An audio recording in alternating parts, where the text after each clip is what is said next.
নেৰা বেগম আৰু ময়ে ৰেখা চুলতানা।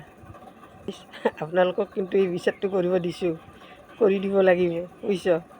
কিন্তু আজি মোৰে কথাই দি আছোঁ বুজিছেনে, যে কি ফেচবুকৰ পৰা ফোন কৰি তেতিয়া নথি পত্ৰ চব দেখালোঁ। দেখাৰ পিছত আকৌ তেওঁলোকে মেছেজ দিলে মোৰ ছাকচেছফুল হোৱা নাই, মোৰ চব ভুল হৈ আছে। কিয়নো মই কি ভুল কৰিছোঁ?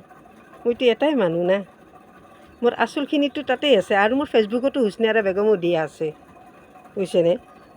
সেইটোৱে তেওঁলোকে ভাবে যে ৰেখা চুলতানা এইটো নহয় বুজিছ।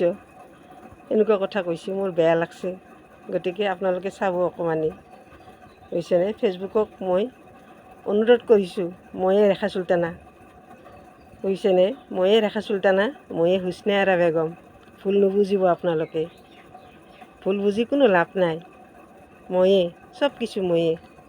আৰু মোৰ আগৰ কিখনত ফেচবুকত তালৈ কি হৈ আছে, হুচনেৰা বেগমৰ নাম দিয়া আছে ৰেখা চুলতানাৰ লগত বুজিছেনে। আপোনালোকে ভুল নুবুজিব, ভাল কৰি চাব মোৰ প্ৰফাইলটো, চালি তেতিয়া গম পাব।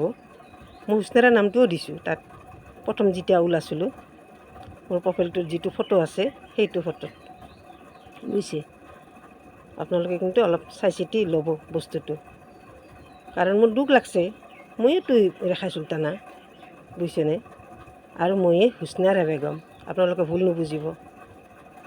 মই আপোনালোকৰ ওচৰত এটাই মিনতি কৰিছোঁ যে মোৰ কামবিলাক ছাকচেছ হোৱা নাই, সেইকাৰণে আপোনালোকক কৈছিলোঁ।